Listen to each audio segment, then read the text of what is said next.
The human blood circulatory system. आज के lecture के अंदर हम लोग सर्कुलेटरी सिस्टम को डिस्कस करेंगे, जिसमें हार्ट को, आर्टरीज़ को एंड वेन्स को डिटेल में डिस्कस करेंगे। Welcome back to my channel biosphere. I am Sidra Saeed. Let's go start our lecture. Blood circulatory system. The human and other vertebrates. Vertebrate वो होते हैं जिनके अंदर रीढ़ की हड्डी मौजूद होते हैं, उनके अंदर क्लोज्ड सर्कुलेटरी सिस्टम मौजूद होता है। ये सिस्टम हार्ट पर मुश्तमिल होता है, जो ब्लड को पंप करता है डिफरेंट बॉडी के पार्ट्स के अंदर। सीरीज ऑफ ब्लड वेसल्स जो ब्लड को लेकर जा रही होते हैं, and blood that flow through them, और ब्लड होता है जो इसे फ्लो कर रहा होता है। इसका मतलब होता है कि this means that circulatory blood is pumped through a system of vessels. Vessels का एक बाकायदा सिस्टम मौजूद होता है, एक जाल मौजूद होता है जहाँ से ब्लड फ्लो कर रहा होता है। Functions of human blood circulatory system. Human blood के डिफरेंट फंक्शन होते हैं। ब्लड का काम होता है ट्रांसपोर्ट में हेल्प करना, डिफरेंट प्रोडक्ट्स को, डिफरेंट थिंग्स को ट्रांसपोर्ट कर रहा होता है। ब्लड जैसे कि ऑक्सीजन को ट्रांसपोर्ट कर रहा होता है डिफरेंट बॉडी पार्ट में, कार्बन डाइऑक्साइड को, न्यूट्रिएंट्स को, water, ions, hormones, antibodies and metabolic waste को ब्लड ट्रांसपोर्ट करता है डिफरेंट पार्ट्स ऑफ बॉडी में। The human blood circulatory system. Human blood circulatory system 4 chambered heart पर मुश्तमिल होता है। दिल जिसके 4 खाने होते हैं, आर्टरीज पर मुश्तमिल होता है, कैपिलरीज पर एंड वेन्स पर। वन बाय वन हम इन सब को डिस्कस करते हैं। The human blood circulatory system में आप लोग देख सकते हैं कि इस तरह ये ब्लड किस तरह मूव कर रहा होता है हमारी बॉडी में। इसको मज़ीद आगे देखते हैं डिटेल में। Heart. First human blood circulatory system का जो फर्स्ट पार्ट है वो हार्ट है। हार्ट लोकेटेड होता है near the centre of chest. एक होलो स्ट्रक्चर होता है। द हार्ट इनक्लोज्ड होता है प्रोटेक्टिव सैक के अंदर, जिसे हम लोग पेरिकार्डियम कहते हैं। हार्ट कॉन्ट्रैक्ट करता है तकरीबन 72 टाइम्स पर मिनट। 1 मिनट में 72 टाइम कॉन्ट्रैक्ट करता है हार्ट पंप करता है 70 millilitre blood with each contraction. Her contraction पर हार्ट 70 मिलीलीटर ब्लड को पंप करता है। हार्ट के स्ट्रक्चर को आप लोग देख सकते हैं, यहाँ पर बाकायदा तौर पर दिखाया गया। हार्ट 4 चैम्बर है हमारा वर्टिब्रेट्स का। Left atria and left ventricle, right atrium and right ventricle, inferior vena cava, superior vena cava, left pulmonary artery and right pulmonary arteries वगैरह होती हैं। पल्मोनरी ट्रंक, डिफरेंट पार्ट दिखाए गए हैं जिसे आप लोग बाकायदा तौर पर देख सकते हैं। वन बाय वन हम इन सब को डिस्कस करते हैं। हार्ट 3 लेयर्स पर मुश्तमिल होता है। एपिकार्डियम जो बाहर वाली दिल की लेयर होती है उसे हम लोग एपिकार्डियम कहते हैं। मायोकार्डियम जो सेंट्रल लेयर होती है, यानी जो कॉन्ट्रैक्शन में हेल्प करती है। मायोकार्डियम पंप करते हैं ब्लड को थ्रू द सर्कुलेटरी सिस्टम में। और एंडोकार्डियम यानी इंटरनल लेयर होती है। हार्ट के चैम्बर में देखा जाए तो हार्ट हमारा 4 चैम्बर पर मुश्तमिल होता है। 2 एट्रिया होते हैं और 2 वेंट्रिकल होते हैं। 2 एट्रिया के अंदर right atrium and left atrium, ventricles के अंदर right ventricle and left ventricle. The right and left side of the heart are separated by a septum, यानी लेफ्ट साइड और राइट साइड को ना एक वाल होती है जो सेपरेट कर रही होती है, जिसे हम लोग सेप्टम कहते हैं। सेप्टम प्रिवेंट्स करती है mixing of oxygen rich and oxygen poor blood को, यानी ऑक्सीजनेटेड और डीऑक्सीजनेटेड ब्लड को आपस में मिक्स नहीं होने दिया जाता। अपर चैम्बर जो रिसीव कर रहा होता है ब्लड को, उसे हम लोग एट्रियम कहते हैं। और जो लोअर चैम्बर जो पंप कर रहा होता है ब्लड को आउट ऑफ हार्ट यानी दिल से बाहर, उसे हम लोग वेंट्रिकल कहते हैं। वाल्व्स को देखा जाए तो इसके अंदर 2 एट्रियोवेंट्रिकुलर वाल्व्स होते हैं, जैसा कि ट्राइकैस्पिड एंड बाइकैस्पिड वाल्व होते हैं, जिसे हम लोग माइट्रल भी कहते हैं बाइकैस्पिड को। और 2 सेमी ल्यूनर वाल्व्स होते हैं, यानी पल्मोनरी एंड इयोर्टिक वाल्व। फ्लैप्स और connective tissue called valves connective tissue से मिलकर बने होते हैं, लोकेटेड होते हैं एट्रिया और वेंट्रिकल के दरमियान मौजूद होते हैं। Blood moving keeps the valves open when the ventricles contract the valve close. जैसे ही ब्लड वेंट्रिकल्स के अंदर एंटर होने लगे, ओपन होंगे, फिर वेंट्रिकल से जो ब्लड इयोर्टा की तरफ मूव करेगा तो तब ये वाल्व क्लोज हो जाएंगे, यानी कि वेंट्रिकल से ब्लड को एट्रिया के अंदर एंटर नहीं होने देंगे। Each atrium and ventricle contract करते हैं एज अ यूनिट। एट्रियम अगर कॉन्ट्रैक्ट कर रहा है तो वेंट्रिकल रिलैक्स करेगा, वेंट्रिकल रिलैक्स कर रहा है तो एट्रियम कॉन्ट्रैक्ट कर रहा होता है। आर्टरीज को दिखाया गया। आर्टरीज मस्कुलर वेसल्स होते हैं जो कैरी करते हैं ब्लड को अवे फ्रॉम द हार्ट, यानी कि ये दिल से दूर ब्लड को लेकर जा रही होते हैं। ये ऑक्सीजनेटेड ब्लड को कैरी करती हैं, सिवाय पल्मोनरी आर्टरी के जो लंग्स की तरफ ब्लड लेकर जा रही होती है, वो डीऑक्सीजनेटेड ब्लड लेकर जा रही होती है हार्ट से। आर्टरीज थिक वाल्स होती हैं, इनकी वाल थिक होती है। क्यों होती है ये थिक वाल? इसलिए होते हैं कि जब हार्ट कॉन्ट्रैक्ट करता है तो ब्लड फ्लो करता है बॉडी के डिफरेंट पार्ट्स की, उस दौरान काफ़ी ज़्यादा प्रेशर होता है ताकि ये उस प्रेशर को बर्दाश्त कर सके। कैपलरीज दिखाई गए हैं। कैपलरीज थिन वॉल होते हैं, वन सेल पर मुश्तमिल लेयर होती है।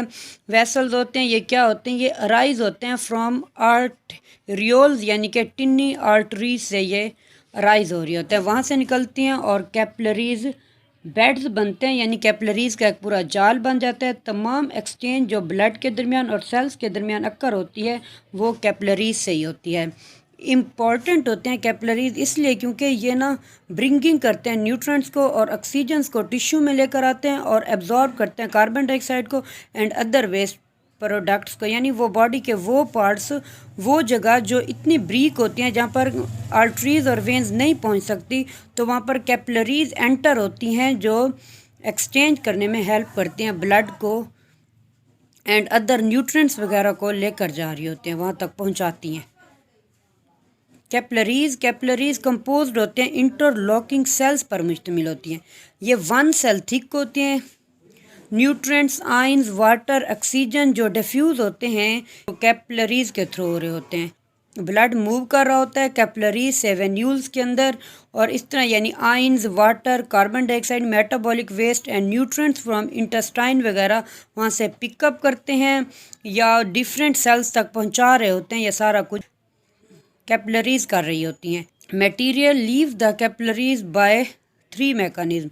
डाइफ्यूज़न का अमल होता है। डाइफ्यूज़न में क्या होता है कि higher concentration to lower concentration की तरफ मॉलिक्यूल मूव करते हैं। हाइड्रोस्टेटिक प्रेशर होता है, यानी कि वाटर का प्रेशर होता है, एंड पाइनोसाइटोसिस का प्रोसेस हो रहा होता है। आर्टरीज और कैपलरीज को दिखाया गया। जैसे कि आर्टरीज हैं, आर्टरीज मज़ीद डिवाइड होती हैं और कैपलरीज बनती है, यानी ब्रीक में कैपलरीज बेड्स जिसे कहा जाता है। कैपलरीज फिर जो मटेरियल वगैरह को एक्सचेंज करवा रहे होते हैं बॉडी के डिफरेंट पार्ट से, वो एक्सचेंज करके वो मटेरियल्स को सेंड किया जाता है वेन्स के अंदर। छोटी छोटी वेन्स आपस में मिलकर एक वेन्यूल बना देती हैं, यानी कि वेन्स बना देती हैं जो फिर ब्लड को हार्ट की तरफ लेकर आ रही होती हैं। कैपलरीज का स्ट्रक्चर दिखाया गया इस तरह। न्यूक्लियस मौजूद होता है, आरबीसी मूव कर रहे होते हैं, कैपलरी सेल्स वगैरह पोर्स होते हैं थ्रू सेल से, ताकि एक्सचेंज करने में हेल्प कर सकें आयंस वगैरह को, न्यूट्रिएंट्स वगैरह को, डिफरेंट प्रोडक्ट्स को। वेन्स को वेन्यूल्स कहा जाता है, यानी ब्रांच ऑफ वेन्स को वेन्यूल्स कहते हैं। ये रिसीव करते हैं ब्लड को कैपलरीज से। लो ऑक्सीजनेटेड ब्लड ट्रांसफर्ड होता है टू वेन्स की तरफ, यानी बॉडी से ब्लड को कलेक्ट करती है वेन्स और उस ब्लड को हार्ट की तरफ लेकर जाती है। ये कैरी करते हैं लो ऑक्सीजनेटेड ब्लड को टू हार्ट की तरफ, सिवाय पल्मोनरी वेन्स के जो कैरी करती है oxygenated blood. Pulmonary vein oxygenated blood को दिल की तरफ लेकर जा रही होते हैं। ये थिन वाल होती है और ये फ्लैटेड होती है, थोड़ी सी चिपटी होती है। Here to the body surface than arteries. Arteries की निस्बत ये थोड़ी बॉडी सरफेस के करीब हो। Blood pressure is much lower than in the arteries. Arteries की निस्बत ब्लड प्रेशर कम होता है क्योंकि ये बॉडी से ब्लड को लेकर जा रही होती हैं हार्ट की तरफ, इसलिए यहाँ पर प्रेशर कम होता है ब्लड का। Movement through veins assisted by. अब वेन्स ने जो यानी कि बॉडी के डिफरेंट पार्ट से ब्लड को कलेक्ट किया, अब उस ब्लड को उसने दिल तक पहुंचाना है, तो उसके लिए वो हेल्प करेंगे। क्योंकि अगर ये भी हो सकता है कि वेन्स में जो ब्लड मूव कर रहा होता है दिल की तरफ जाते हुए बैक आए, इसलिए इसको रोका जाता है, यानी कि बैक मूवमेंट नहीं होती ब्लड की, डायरेक्ट दिल की तरफ ही ब्लड मूव कर रहा होता है। फ्लैप लाइक वाल्व मौजूद होते हैं जो अलाउ करते हैं ब्लड को कि वो मूव करे एक ही सिमत के अंदर, यानी हार्ट की तरफ। कुछ स्मूथ मसल्स भी मौजूद होते हैं लार्जर वेन्स के इर्द गिर्द जो कॉन्ट्रैक्ट करते हैं और ब्लड को मूव करवा रहे होते हैं दिल की तरफ। Lymph and breathing movement literary message when and squeeze the blood along, यानी कि ये भी ब्लड के मूवमेंट में हेल्प कर रहे होते हैं। To heart, circulation through human heart. अब यहाँ पर एक स्केच बनाया गया है जिसे देखकर हमें पूरा अंदाज़ा हो जाता है कि ब्लड किस तरह मूव कर रहा होता है सर्कुलेटरी सिस्टम से। अब ये क्या, ब्लड एंटर होता है right side of the heart में, ब्लड एंटर होगा। अब ये क्या होगा, डीऑक्सीजनेटेड ब्लड होगा, राइट एट्रियम के अंदर जाएगा, राइट एट्रियम से राइट वेंट्रिकल में जाएगा, राइट वेंट्रिकल से पल्मोनरी आर्टरी की तरफ जाएगा, यानी कि पल्मोनरी आर्टरी क्या करेगी, अब इसे लंग्स की तरफ लेकर जाएगी डीऑक्सीजनेटेड ब्लड को।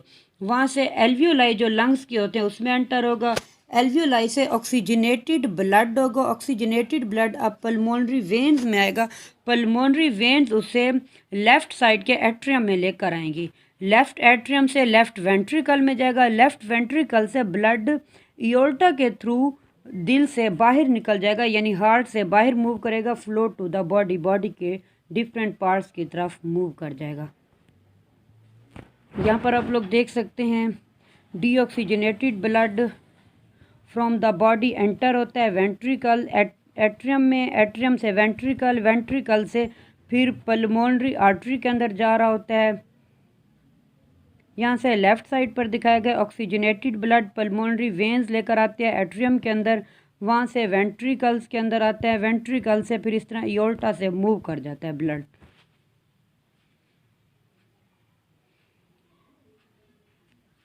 Thank you so much for watching my lecture. Next lecture के अंदर हम लोग नेक्स्ट टॉपिक को डिस्कस करेंगे। अल्लाह हाफिज़। कोई भी क्वेश्चन आप लोग कमेंट बॉक्स में मैसेज करके पूछ सकते हैं।